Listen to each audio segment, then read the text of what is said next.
This is a presentation of Northeast Streaming Sports.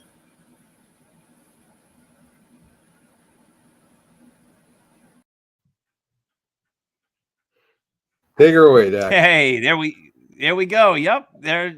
I like that overlay, Mac. You got a couple of people arguing over sports there. I'm not sure who is which one of those guys, but they're definitely having a big debate show. Everybody, welcome to the Saturday Debate Show on the Mac and Jack program. This is your host, Paul Semendinger. We're going to have another hour of great sports talk. And of course, in the New York area, the big sports story, the biggest sports story is tomorrow. The New York Jets and the New York Giants are going to be playing head-to-head in a big football game that could very much determine how both teams' seasons turn out. If one of the team that loses could really be up the creek. But before we get to talking about the New York Giants, the World Series began last night. I think the total amount of people in the New York area who watched the World Series, I'm just getting the number in now, was 7.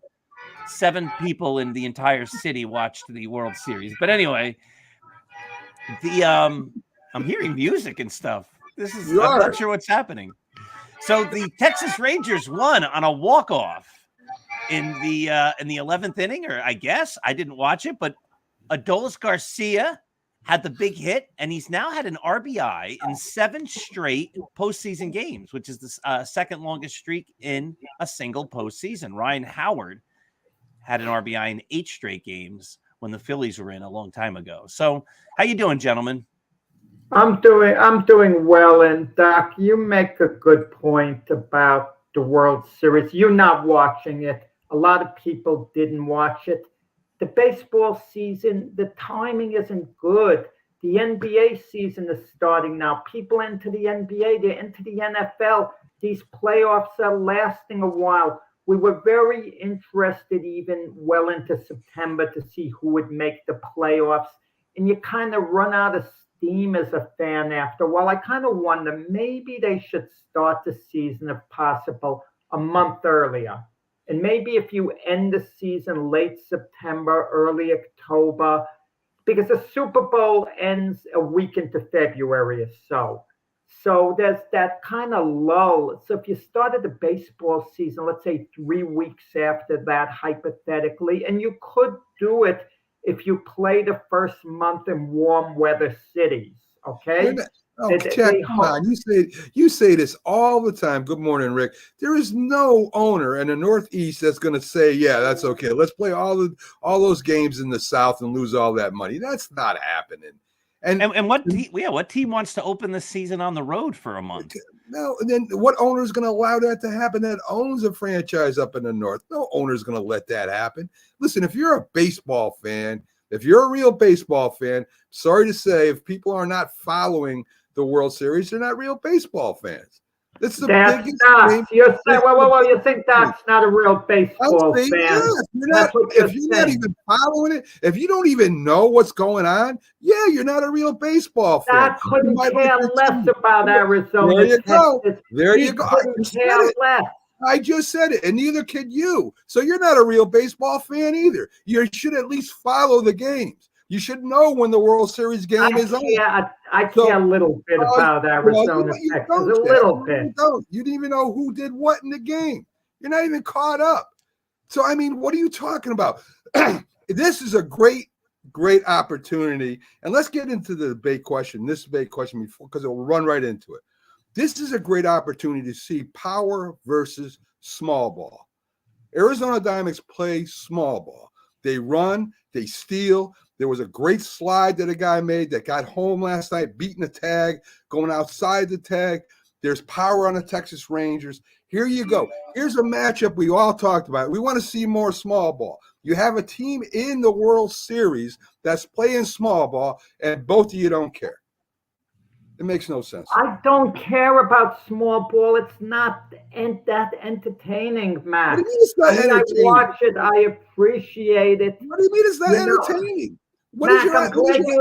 Mac, I'm glad you enjoy player being bunted from first to second, that entertains you. That's great. I like to see diving I catches, get very home entertained. runs, I the get guy very rounding entertained. third trying to score. I get very entertained by a guy stealing bases, putting pressure on a pitcher, taking extra bases, running around the bases instead of walking around the bases. I really appreciate that. I do like that.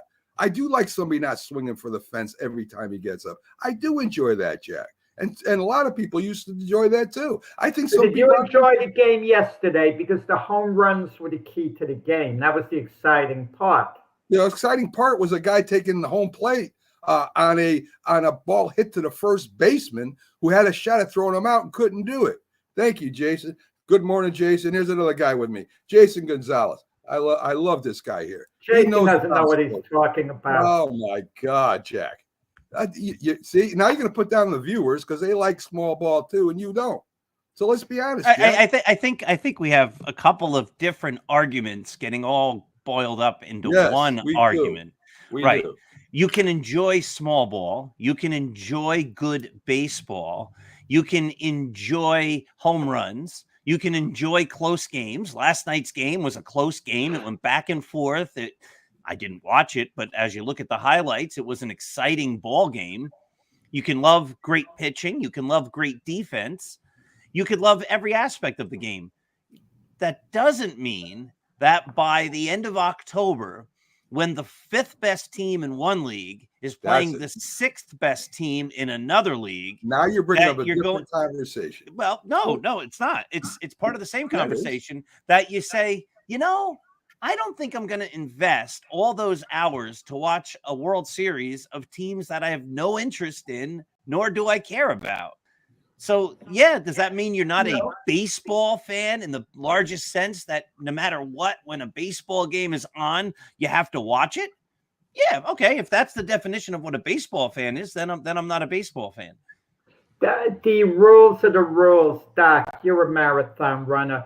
You would understand in the Olympic trials, top 3 go to the Olympics in an event. Let's say the marathon during the Olympic trials. The third place finisher goes to the Olympics, he could hypothetically win a gold medal. And what are you going to say? Oh, he couldn't even win his Olympic trials. And now he gets a gold medal in the Olympics. The rules are the rules. We got that in all the sports. We got that in football. The team that usually wins the Super Bowl doesn't have the best record during the regular season. The Giants, the last Super Bowl they won, they had a 9-7 record during the regular season. What you just said, Jack, is totally wrong. The team with the best record has been winning the Super Bowl lately. You're talking about things that can happen. I agree with Doc to a point. I think the regular season right now doesn't count hardly at all. I think there's way too many wild cards in baseball. I believe that too. But to me, Doc, if you like baseball, you play baseball. I do. You play the game of baseball. And nobody cares whether you win or lose, right? But there are fans there that love baseball and are willing to go watch you play and pitch in a game that has nothing to do with anything. I'm saying what has happened now with this generation, I think you two have fell right into it. You guys don't want to watch something that you don't want to watch because it's not your team. To me, I'm going to follow the World Series, and so I might even watch the next game, which I think is tonight, if I'm not mistaken. They're even playing the World Series faster to help you guys catch up with it. So you guys say, it takes too long. It doesn't take long now. They're playing tonight. You got game 2 of a game last night that was exciting. That was an exciting game. Nobody got blown out. I mean, what more would you want from a baseball game? You know what I want from a baseball game in the World Series? You want the Yankees to play it. That's correct. But that's fine. I do too. But that doesn't mean I'm not going to watch the game because the Yankees aren't in it. Not that, but I can't tell you the last time I watched a non-Yankees World Series. I really don't have an interest. So does that mean I'm not a baseball fan? Yeah, okay. I'm a Yankees fan. I watch the Yankees. Do you think the fans in Arizona and Philadelphia would give a darn if the Yankees win the World Series? They wouldn't want to know from it. It works both ways. Think of that. They wouldn't want to know from it. The season's lasting. No, my point from before. The season is lasting a little too long. We run out of steam. If this was a few weeks earlier, I think the World Series would have more interest. Right now, what are we talking about in sports, guys? The NBA season just started. Nobody cares Combine about that the with the NBA right now. NFL, and it's Nobody cares hard for about the the World NBA Series right to now, be in the Jack. spotlight. Nobody cares about the second game of the NBA compared to the World They Series. care about the Oh, storylines. They care about Wanayamba, Damian Lillard, all the new storylines. nobody cares about the NBA right now. It's a regular season. Hardly anybody watches it. All right, listen. I think it comes down to this. I don't think anyone can tell anyone else where to have an interest or what their interest should be. There are people that are very excited about the opening of the NHL season. That the Devils just started the other night. My son's a big Devils fan. He's excited about that. And if the Devils were on and the World Series were on, as much of a baseball fan as he might be, he's probably more interested in watching his favorite hockey team than watching a team from Texas play a team from Arizona. No one can say, yes, in order to be a fan, you have. I remember a year or two ago on the radio, Spike Lee went to a Nets basketball game.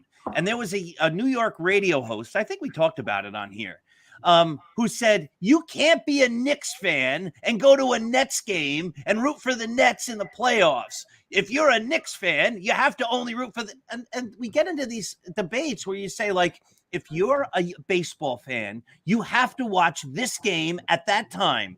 You don't watch the All-Star game? Well, then you're not a real baseball fan. You don't watch the World Series? Then you're not a baseball fan. Or what if you just say, you know what?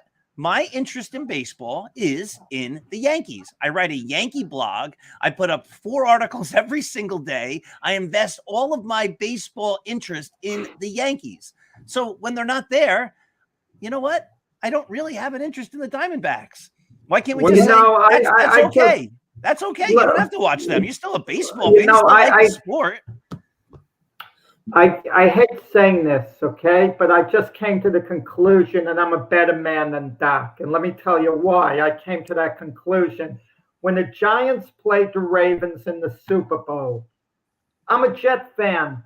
I went out and figured, what the heck? I got to support the Giants. And I bought a sweatshirt and I wore it for a couple of weeks. And then I got rid of it soon after.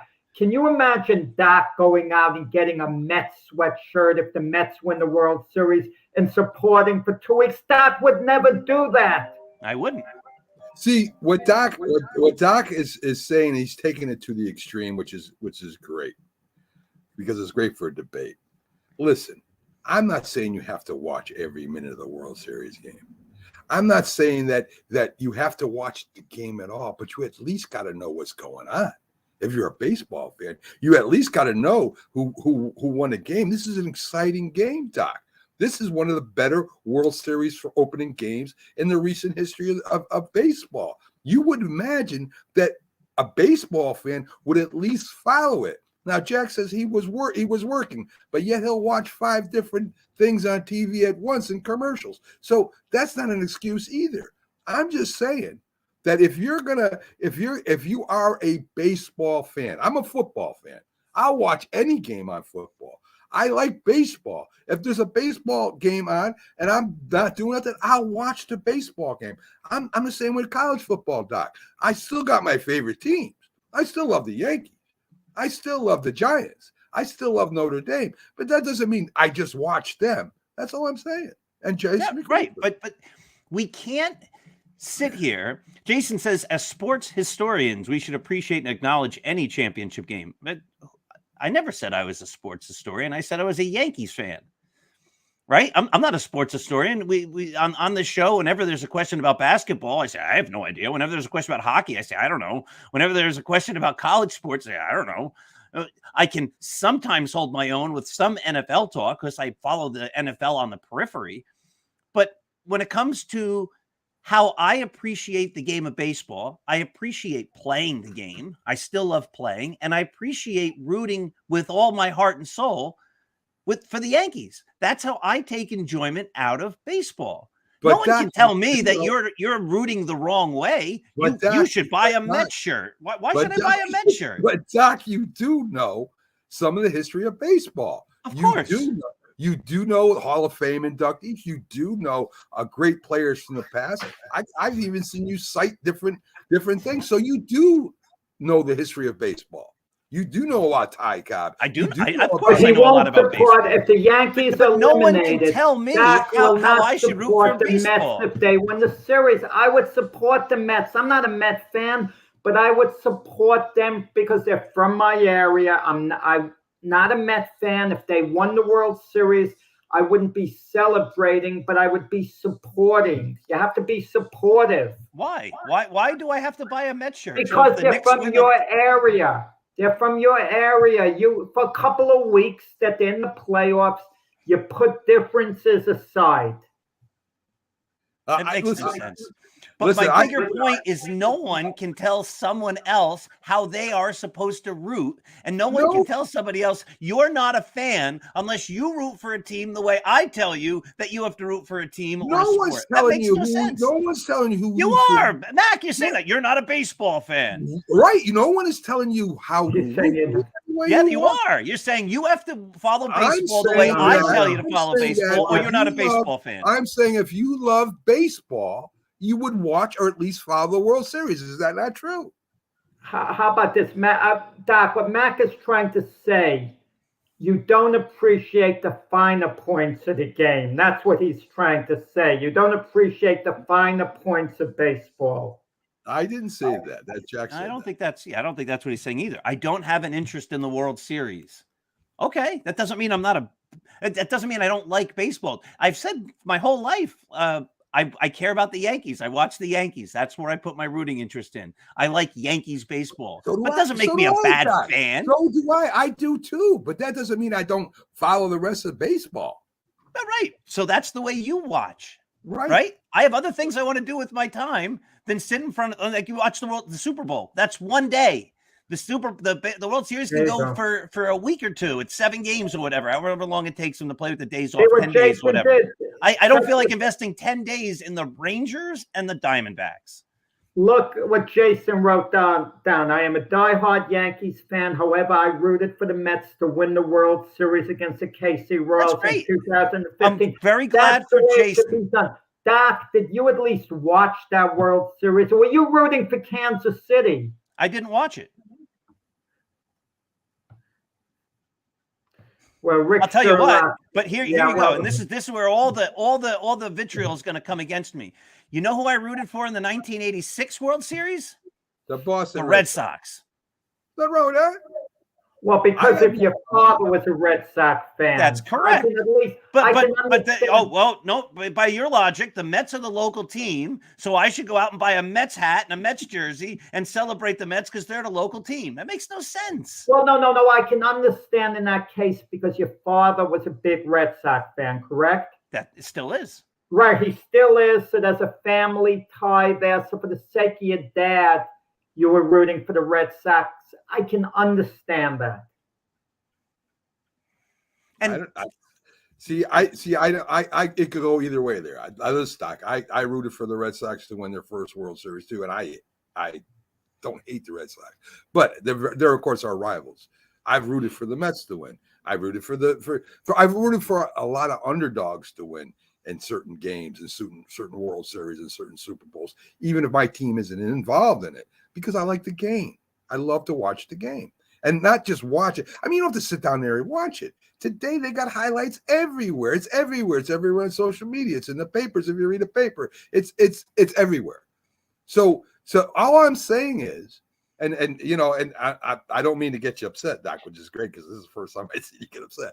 I'm not upset. I'm having fun with the debate. You don't have Doc upset at all. Doc doesn't take it personal. You have Doc rattled. You don't have. He's not rattled. I'm saying no one can tell someone else how to. It was a high fastball. I think it was a high fastball. High fastball. You brushed Doc back. Yeah, I brushed it back a little bit. I think. I'm not sure, but But this is the first time I've seen Doc a little, you know, A little rattled. Yeah. It's not personal. He's not mad at you. You know, he's not mad at me, but he's a little rattled. He's I not think- rattled. I think he is. The point is, no one can tell someone else how to root for No a one's telling sport. you how to root, Doc. We're making a you are. statement that if you like baseball, you you still play baseball. I don't I even play do. baseball anymore. So you must enjoy the game. I love the game. All right. So if you enjoy the game, you would at least know what happened in the World Series, is all I'm saying. And that makes sense to me. That's all. Let me if the Yankees win the World Series, Doc, would you drop everything to watch the games? Like the most people, this is the question. Most people, even big fans, do they now in baseball sit down and watch every single pitch, or do they multitask while they're at home? I mean, when at the game, obviously, they have no choice but to watch the pitches. I don't understand I the think question. most people multitask. I think that's how most people watch sports all the time now. Anyway, you multitask. If it's a Right. seventh game for all the marbles, the World Series, And the I Yankees think are in it. that- I'm probably watching every pitch. every pitch, and you're up at the edge of your seat. Yeah, that's how it is with most people. All right. Okay. So let's get to the debate question. Yeah, this is the best debate question we ever had. You got, Doc, you've got to. I know. Nothing got resolved, though, at all. No, it well, didn't. but that's okay. It doesn't It's get not resolved. supposed to be resolved. It's a debate. So anyway, Doc, so who you got winning the World Series? My point on that, as you know, because I answered the questions ahead of time, was I have no idea because I don't care. That's what it comes down to. The Rangers are up 1-0. That's the easy pick at this point. They're the favorite team who went up 1-0. It's hard to pick the I'm taking the Diamondbacks. Diamondbacks. I'm taking the Diamondbacks. To win. I'll take the Rangers because the Diamondbacks beat the Yankees in the 2001 World Series, and I'm still mad at them. How's that? All right. Okay. All right. That's good as And I hope you Jordan know- Montgomery pitches phenomenally because a year ago we were told he can't pitch in the postseason. He has no way he can pitch for the Yankees in the postseason. So I hope he throws a couple of no-hitters and helps the Rangers win the World Series. And Mr. Cashman can go, I guess he can pitch in the playoffs in the World Series. Another You know, mistake. George Steinbrenner had that famous line in the 1982 World Series. Willie McGee, who was once in the Yankee system, made 2 great catches for the Cardinals to beat the Milwaukee Brewers. And they asked I watched that World Steinbrenner Series. about it. Yeah, why he Uh-huh. wasn't a Yankee. And Steinbrenner says, you know, they said Willie McGee, the scouts said Willie McGee wasn't good enough to play for our team, and the scouts are no longer working for us. Good answer. All right, let's get to the Giants and the Jets because this is a big question. We're going to start with the Giants question because the Giants have a big problem here. Daniel Jones has been injured. Tyrod Taylor has been playing well. When Daniel Jones becomes healthy again, I assume Daniel Jones is not playing tomorrow. Do we know that? He's not playing. No, he's Right. So, assuming the Giants win tomorrow over the Jets, and then Daniel Jones gets healthy, who do you start? Who's your quarterback? It's a silly question to me. Tyrod Taylor playing well, a total of 21 points in 2 games. For Tyrod Taylor, that's good. How's that? 21 points in 2 games. And I don't want to hear, well, there was a bad official's call on a ball that he threw too high to Darren Waller at the end of the game. His hands, Jack. It was right almost in his hand. 21 points. Are you kidding? A backup like Tyrod Taylor?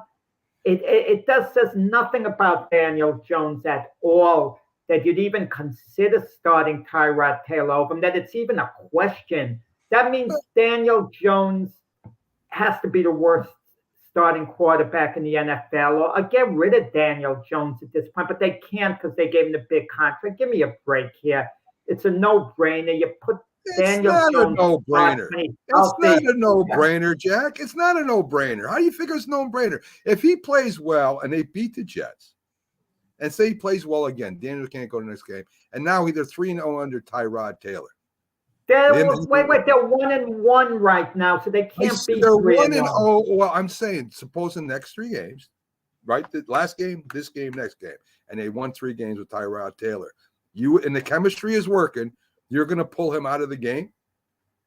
Suppose Zach Wilson the rest of the season lights it up and plays great. Are you going to put a rusty Aaron Rodgers ahead of Zach Wilson if Zach is throwing 3-4 touchdowns per game and he's outstanding? I mean, come on.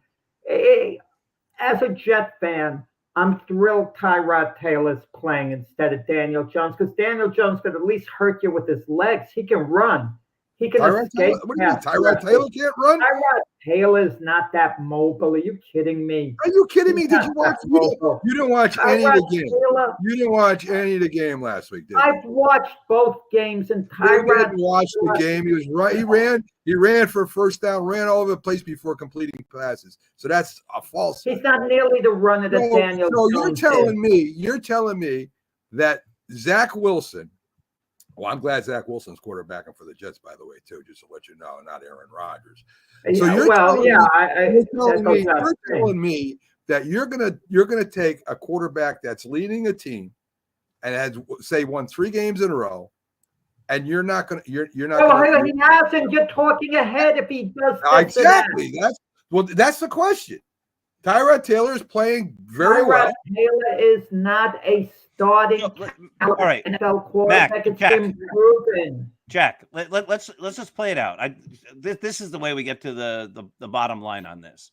I'm in agreement. If you're the Giants, you have to play Daniel Jones because he is your big star. He's the guy you just gave the big money to. And even today, all these years into his career, everybody's saying, we don't really know what we have with Daniel Jones. If he had a better offensive line, and there's all these excuses around him, the Giants have got to figure it out. Like, is he going to be our quarterback or not? But as far as the 2023-2024 season for the New York Giants, if Taylor wins tomorrow, and as Max said, he wins next week, that's 3 wins in a row. The Giants were playing terribly before he got in there. So with a 3-win streak, if Daniel Jones is ready for that next game, do you play him over Taylor? Now that your season's, you actually have a chance again. You're not whatever they were, 1-5 under Daniel Jones. Now you're 4-5 under Tyrod Taylor. If he's won 3 in a row, the 4th game, do you play Jones or do you play Taylor? You play Jones. If they do win 3 in a row, it's going to be because of their defense. Okay, the Giants have a good defense. If Jones is still injured and the Giants win 4 in a row under Taylor, do you play Taylor or Jones? I don't know. It gets to the point where how deep do you go into the season? We had something like that with Tony Romo and Dak Prescott. Week after week, Dak Prescott was performing well when Romo got injured, and it finally got to the point where it became impossible to sit down Dak Wilson. But we know what we have in Tyrod Taylor. There's a body of work, guys. If Tyrod Taylor was a rookie, we didn't know about him, and he all of a sudden came up and started playing well, we might figure, wow, he might be another Brock Purdy type or whatever. Then that's different. We know what we have in Tyrod Taylor. He's a serviceable backup. That's what he is. No more than a serviceable backup. You can plug him in, and you might be able to win games with him if the rest of the players play well. 2 years ago, would you think Geno Smith was a starting quarterback? Great question. No. Okay.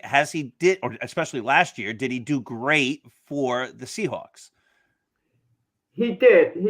But the Seahawks had no other alternatives, and he played very well. Right, but he's sort of the journeyman backup quarterback who figured it out late in his career and had some big games and had a great season. Couldn't that be Tyrod Taylor? I think that's the heart of the question. At what point, if the Giants are doing well, do you say we're not going to play Daniel Jones now because he was terrible, the team was terrible, the backup came in, and all of a sudden we keep winning week after week after week, and our season, which was a disaster, and people were thinking we might be the last place team in the NFL, is all of a sudden we're in the playoff hunt. And if you get to the playoff hunt at that point, do you say, you know what, Daniel Jones? Oh, You're not well, playing. no. If the Giants are 2-5 right now, if the Giants go on a run and let's say they go 9-8 and make the playoffs, they go 7, and the rest of the way they go 7-3, which means they would have gone 8-3 with the one game they would have won last week against Washington. And Tyrod Taylor's playing really well, and Daniel Jones is then healthy for the playoffs. Yeah, I would stick with Tyrod Taylor at that point, and Daniel Jones would more or less be coming out of the bullpen if I need him in that type of situation. Well, you say but that. I'm looking at these two games. You say that, Jack. You say that, but it's happened in the past where Earl Morrall stepped in, and what ended up happening is they replaced him in the playoffs. Right? He took the Dolphins on a perfect season run. They get to the playoffs and they put Bob Greasy back in. And he took the Colts to the Super Bowl, but there's a big difference. One, there were less Earl Morrall was a NFL. backup too. Earl Morrall would have been a starter in today's market. There were less NFL teams. That's why he wasn't a starter. Okay, he'd been a starter early in his career. There weren't enough teams. And the guys he started was a backup to his Johnny Unitas with the Colts. Anyone would have been a backup to Unitas. Well, let me bring you up into the present more, the past, but the present more. So, Drew Bledsoe was a quarterback for the Patriots. He gets hurt versus the Jets. Tom Brady comes in. Tom Brady wins a few games, and they don't go back to a quarterback that brought him to the Super Bowl. And Drew Bledsoe. They kept Tom Brady. Tyrod Taylor to Tom Brady. I'm making an example. I'm making an example right now of a quarterback that was the starting quarterback, and he even threw a touchdown in the championship for the Patriots to go to the playoffs. Correct, against the Steelers. Right. Mac, I understand what you're saying. That the difference is this: Bill Belichick saw Tom Brady's potential as a second-year player. Then he thought Brady could be an outstanding quarterback. He was judging his potential. What is Tyrod Taylor's potential compared to Tom Brady? We know what Tyrod Taylor can do because he's been around a long time. You talk about Tyrod. Tyrod Taylor, I don't think has played a full year. I'm not sure, Jack. He might have played a full year for the Bills, but I'm not exactly sure. I'd have to look it up. He did. Okay. So he was an all-star 1 year, I think in 2015, a Pro Bowler. But just about everyone 2015. Right. So I mean, correct?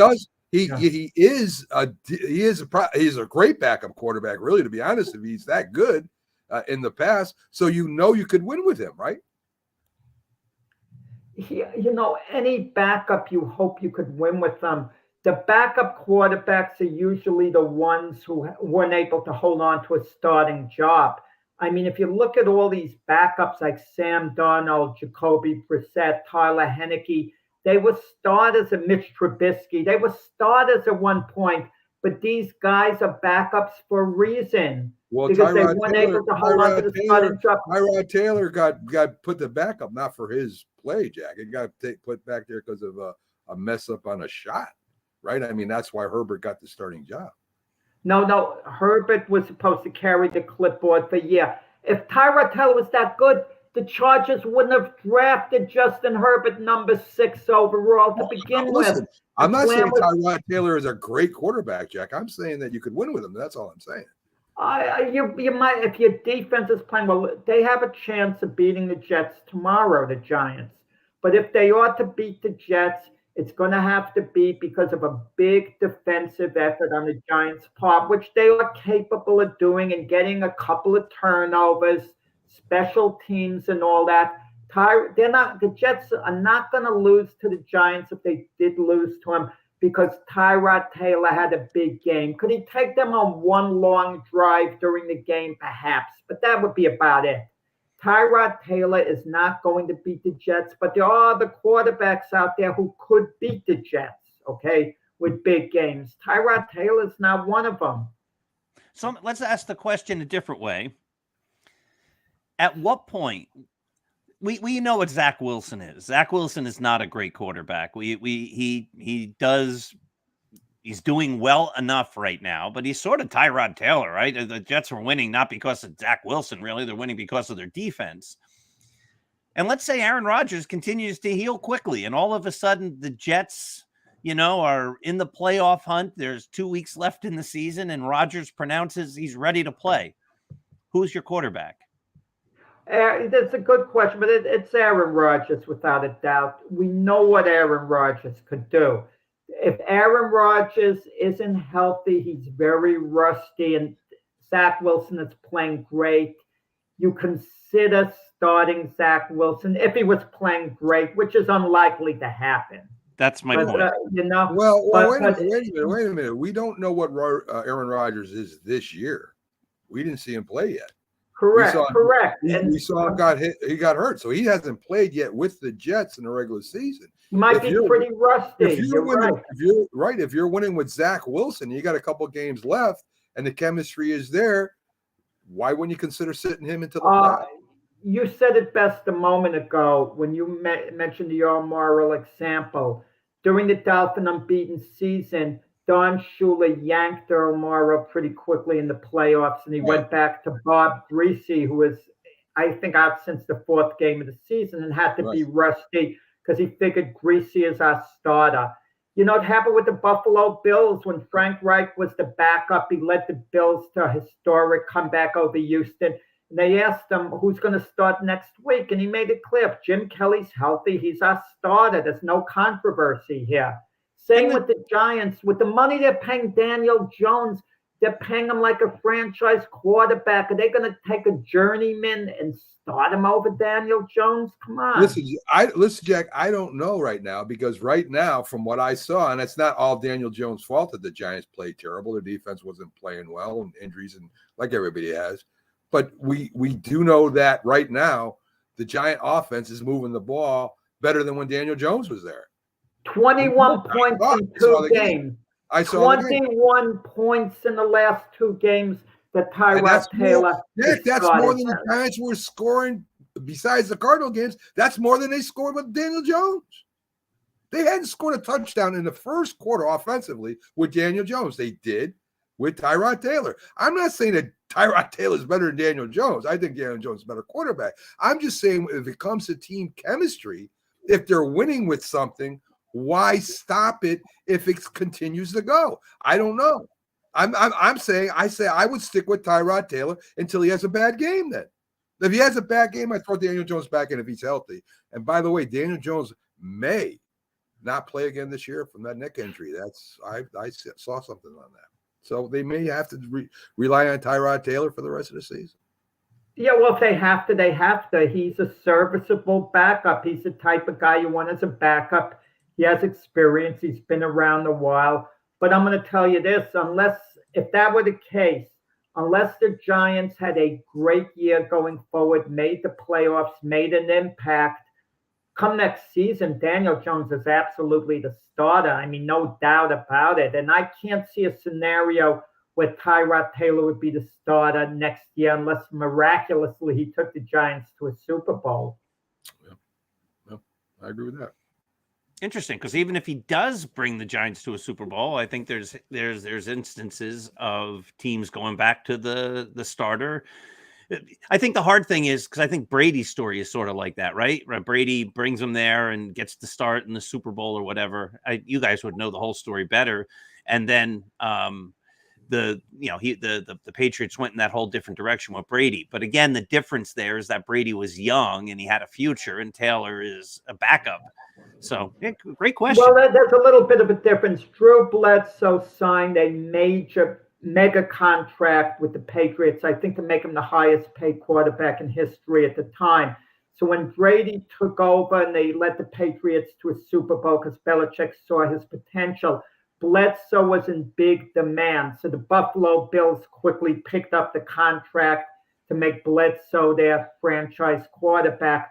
I don't think anyone's going to do that with Daniel Jones. I don't think if Tyrod Taylor somehow took the Giants to a Super Bowl victory, and that would be astounding to me. But let's say it happened, I don't think any team is going to gobble up Daniel Jones to make him their franchise quarterback. Probably not. Like I say, I think all things being equal, the Giants have to put Daniel Jones, if he's healthy, back out there because there's still questions about how good he is. No one really knows. He's got a good year. He's got a bad year. He's hurt. He's not hurt. I mean, his career, what's he in, year 6 or 7 now, right? He's been around for a while. We need an answer on Daniel Jones, a definite answer, whether he should be the future Giant quarterback or not. And sometimes it goes on so long. A guy, you keep a guy in that spot years and years, and then I'll tell you, you're Chad, wasting time. I'll tell you the bigger question to me as a coach, you want to go to the Super Bowl and win it. It's not about Daniel Jones, it's about winning a Super Bowl. And that's any quarterback. I don't care who it is. So, I mean, the team comes first always when you're playing for a championship. Who was the quarterback? You'll know this on the Patriots that year that Brady got hurt or Drew whatever. Bledsoe. No, or he was suspended. After that. Yes, Cassell was. Right. And then the Patriots were playing great with him. And then as soon as Brady came they back. went 11-5. No, they went 11-5 the year before. If I'm not mistaken, wasn't that the year that they lost to the unbeaten record to the Giants? I don't think it was Matt Castle. I don't think they made the playoffs that year because 11-5 wasn't good enough to make the playoffs. Right. That's unbelievable. Yeah. Crazy. All right. So we're still talking football. Let's keep it there. And let's ask the question about which are the best teams in either league. The question really is, are the Ravens the best team in the AFC now? Have they ascended to that point? And I'll just expand the question a little bit. And does that mean, because the other question has to do with Brock Purdy. The 49ers have lost a couple of games now. Are the 49ers still the class of the NFC? What do you guys think on those two teams and those two leagues, divisions or whatever? Well, first of all, if it wasn't a mirage, which it could be what Baltimore did to Detroit. Detroit is supposed to be one of the top tier teams in the NFC, just underneath the Eagles and the 49ers.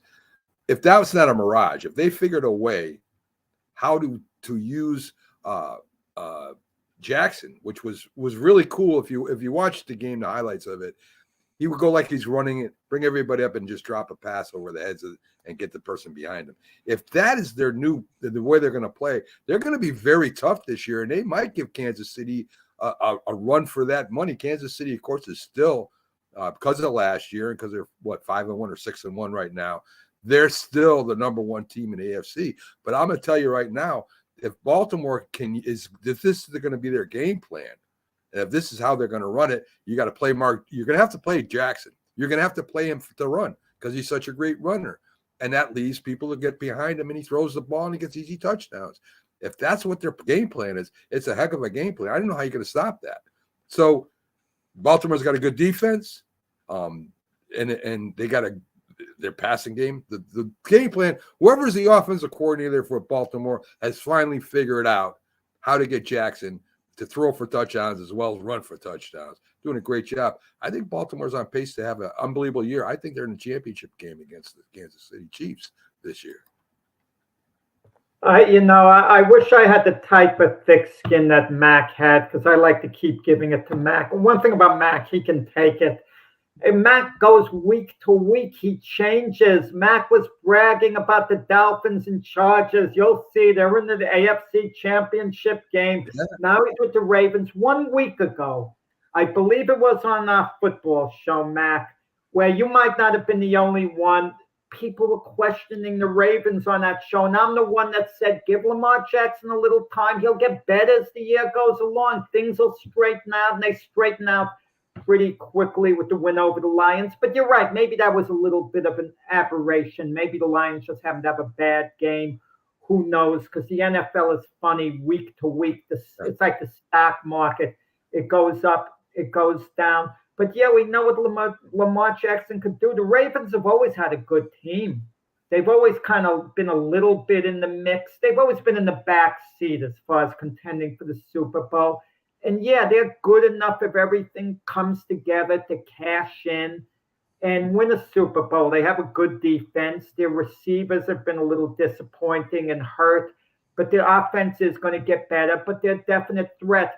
But with that said, as long as the Kansas City Chiefs keep winning How can you not give them favorite status? They got to be considered the favorites until otherwise. They're like the champions until they get dethroned, until someone clearly shows that they're better than them, and not just on one given week. It's got to be over the course of 2-3 weeks where we see that they passed the Chiefs. And I picked the Chargers to beat the Chiefs last weekend because I didn't like the way the Chiefs were looking. I thought they were like fat cats and that the Chargers would rebound and beat Kansas City. And Kansas City turned their game up a notch like the champions they are. So Kansas City's got to be favored until someone proves otherwise, not based on potential. They actually have to prove it on the field. And Baltimore has had a problem with the Chiefs. That is their nemesis. Every time they had a shot to go to the Super Bowl with Jackson, they lost to the Chiefs. I think it was twice in the championship, and that was during his MVP years. I just think they have finally figured out how to work Jackson. He can't run all the time because he's going to get hurt. He's got a great tight end. He's got a couple new receivers that are working with him this year. I think they get better. I think they got a real legitimate shot this year going to the Super Bowl. I picked the Chargers to go to the Super Bowl, but we're finding out. Chargers could still get in as a wild card. You never know. It doesn't look good, but a team could peak late in the year. I wouldn't give up on them. I picked the Bengals to win the Super Bowl. And they're playing the 49ers tomorrow. The Niners are coming off 2 losses in a row. So the Niners are going to be very much up for that game. It's a big game for the Niners. So we're going to see how good my Bengal team is tomorrow. And you got Brock Purdy, who had concussion. They didn't know it till they were going home. He started showing signs on the airplane. He had a concussion. I think he's cleared it. He might be able to go. I don't know what's going to happen. They have Sam Darnold that was going to be the starter. Brock Purdy, if he comes off concussion, do they start Brock Purdy or do they sit him that extra week? That's going to be an interesting game because the Bengals have a light you up offense. That's going to be a heck of a game. If the 49ers lose, Seattle's in first place. Big game for the 49ers. There's certain teams that are a threat to go to the Super Bowl. People keep looking at the Eagles and 49ers, and they thought the Lions might sneak up and get there. People falling asleep on Seattle. Seattle's a definite threat. They are. They are a definite threat. And then it comes down back to the question we started with. Who's their quarterback? A journeyman. Right? Geno Smith. Yeah, it shows you in football. If you have great coaching and you have a great system, you could plug in a quarterback in that system. But I will say this, if your system fails you for a certain game and you need your quarterback to do something special and win you the game, certain quarterbacks can do that. Geno Smith isn't one of them. Right. And Aaron Rodgers is, and Tom Brady was. Right, and is. Yeah. Patrick Mahomes is. Absolutely. And yeah. Joe Burrow. Yeah. The question is Lamar Jackson, right? I mean, that's, I think the debate that you're having. Outstanding, Lamar Jackson. He's a former league MVP. He was a former league proven. I think he is too. And I again, it's coach comes down to a lot of this comes to coaching, what kind of system they're using. Brock Purdy, with the system he's in right now, right? A lot of people say he's a game manager, that he's not a great quarterback. And, I'm not sure because we haven't seen Brock Purdy having to win the game for him yet. He throws it to Deebo Samuels. Deebo Samuels might play too, Jack, this game.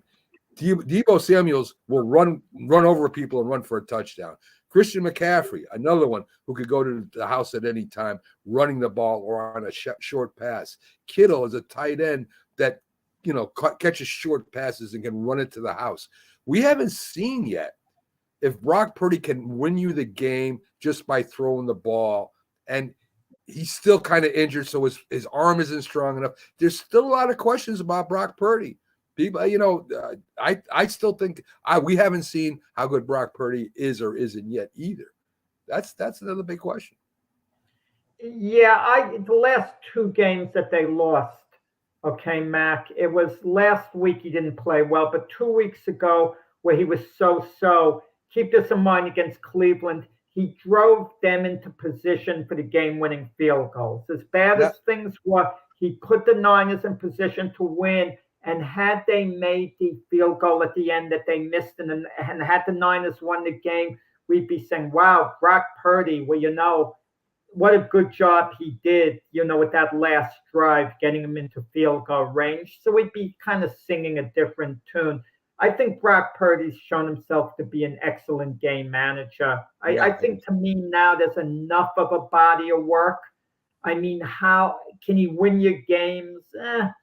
But listen, with all the weapons that the Niners have, McCaffrey, Samuel, Kittle, does he have to win you the game? I mean, he's got the weapons if he just manages. There will come a time, as you said, Jack, there will come a time where he's going to have to. And that might be an NFC Championship game where he's going to probably have to win that game for him. And that's what we're going to find out. Didn't they say that about Eli Manning? They did. Yeah, and look what Eli Manning did. Yeah, he was great at the end of games. Yeah, they definitely did. So the last topic, and Doc took off, so maybe because of the basketball question. Jack, are the Milwaukee Bucks a better team with Damian Lillard? Well, why would they make the deal, the Bucks, unless they were certain that they would be a better team? They gave up an awful lot as far as Drew Holiday, draft picks, the whole bit. And Milwaukee did have an NBA championship to their credit. They had some breaks with the Nets. They should have lost in the playoffs to the Nets where Kevin Durant's foot was on the line. Irving and Harden were out at that time. But they did get an NBA title. And part of the reason why they got Damian Lillard, to make Giannis happy. Giannis signed an extension with the Bucks now. He's had, people were thinking Giannis might leave. Giannis even whispered a little that he might consider going elsewhere. Milwaukee they were frightened about it. And Damian Lillard right now is basically in his prime. He's going to have a couple of big years left in him. And it's a win now type thing and worry about things later. The value of draft picks, guys, that's what we should maybe talk about, especially in the NBA. If it's a lottery pick, one of the top picks in the draft, those could be franchise changes. But those later picks in the first round, if you're giving a team a 23rd or 24th pick, they get a serviceable player, but it doesn't change your franchise most of the time. Yeah, they're normally used to trade bait. You don't see a lot of first rounders, as Jack said, lower picks in the first round. The 23rd, 24th pick normally doesn't come through and have a like he says, is a great player for that team. The question I have, Damian Lillard is a great scorer, and he's a big draw, and he's a big name. But overall, fundamentally, he doesn't play defense as well as Drew Holiday does. And you're giving up some collateral for him. If you want to win a championship, defense wins championships, especially in basketball as well as football. Does that make them a threat to win the championship or to come in first? I don't think so. I think Boston is still a better team than they are. I think that the Knicks and the 76ers are right behind them. All they need to do is get a game advantage on the Bucks in the playoffs, and they might be able to beat them. I don't know if that made them a better team. They might be. They might. Damian Lillard's a heck of a name. But Impact players, Mac, win championships for the most part. I know what you're saying about defensively. You take Kobe Bryant, Michael Jordan, they were great defenders, great defensively. But you take Bird and Magic, they were just so defensively, but they were great impact players. And Damian Lillard is an impact player. He can take over a game. So that's what makes it a good deal. Drew Holiday's never going to take over a game. He's just going to fit. He'll definitely guard the ball. He'll definitely give you everything he's got. He's a hustler. I know that I don't know if they moved him or not yet, Jack, from Portland, but I know that they were talking about it. I don't know if he moved. I think Drew Holiday, with the Celtics now is they moved him. And what a pickup for the Celtics, right? That just makes them even a little bit better than they were. I mean, that's a heck of a player to pick up. So yeah, he helps the Celtics, but the Celtics also, and part of the deal before that, in the Porzingis deal, they traded Marcus Smart, one of the right. best defensive players. It's Yeah, it's a matter of opinion. Yeah, it's fair for you to say that the Celtics are the best team in the East. I think so. understand that. But the question is, are the Milwaukee Bucks a better team with Damian Lillard after the deal as opposed to before the deal? I think this gives them a better chance to beat out the Celtics and come out of the East. I think it makes, as you said, Giannis happy, and that was the key. They want to keep That's Giannis big. happy and keep him with That's the Bucks. big. And that was the whole reason why they signed him. Let me ask Doc this question because baseball is this thing. How come the draft choices in baseball don't have nearly the same value as basketball or football? We make a big thing, the NFL draft, even second round draft choices are big, third round draft choices. And you're talking about picking between 60 and 90. But in baseball, it's a crapshoot. Unless you get the first overall pick in the draft, first to second, and even then, there's a chance your player's going to flop. And it Yeah, a lot takes of them. them years to come to the big leagues. They're not ready to come to the big club when you draft them.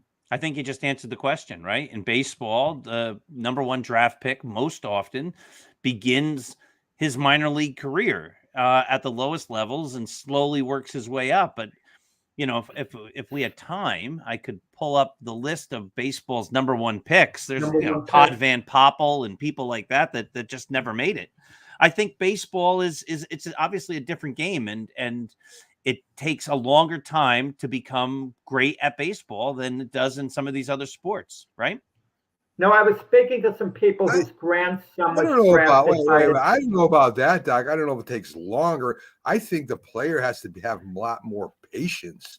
And I think a lot of these guys can't take playing minor league baseball for 3, 4, 5 years. They get frustrated. And where in football and basketball, you're almost, playing right away. I mean, it's a very, very rough way to go about getting a career, waiting 3 or 4 or 5 years, riding on a bus or a train at minimum pay or whatever they make down there. That's got to be frustrating as heck. It's a tough life. Right. They get paid because they get that big contract. But yeah, Casey Mize, 2018 with the Tigers, Royce Lewis, 2017 with the Twins, Mickey Moniak with the Phillies, Danby Swanson with the Diamondbacks, Brady Aitken. I mean, just Mark Appel. These are all the number one picks. Carlos Correa, he's obviously a star. Garrett Cole's a star. Bryce Harper's a star. Steven Strasburg was, but he got hurt. Tim Beckham, David Price, Luke Hochevar, Justin Upton was pretty good. Matt Bush, Delman Young, Brian Bullington, Joe Mauer, he'll go in the Hall of Fame. So yeah, it's a mixed bag with the guys who are drafted first in baseball. Yeah. Well, listen, not every first round draft choice in football or basketball works out well either. So I mean, it's that way all the time. I respect the heck out of minor league baseball players. They go through a lot of them go through a grueling, and they don't some never get called up. Some play their whole life in the minors. You always hear about the guy who can't hit the curveball, and I think that's what the big difference is the level of play in Major League Baseball is at a level that these guys have never seen. And I think, they say football is a lot quicker when you get to the NFL and things are happening faster, and that's what hurts some players when they make that transition. But I think the game itself, once you figure out that speed, is very similar. I don't think you see things like a major league curveball that a number one draft pick isn't going to see because he's playing college or high school sometimes. The only way to learn how to hit that pitch is to see it, and you have to go through the minor leagues in order to be able to do that, or maybe to be able to take your average curveball and make it into a major league curveball if you're drafted as a pitcher. I just think it's a longer maturation process in baseball to get the player ready to compete at the highest level. That's what it seems like, at least. Yeah. I do not envy them players for sure. I do not. I don't. That being said, if the Yankees want to draft me, I am available, and I would go play in the minor leagues for the Yankees. I'd be their oldest minor leaguer. I'd be older than their coaches, I'm sure. But what the heck? I'll do it. I'll ride the bus for a year. So Yankees, draft me. I'm ready. It could be a book. Could be a book in there somewhere, Doc.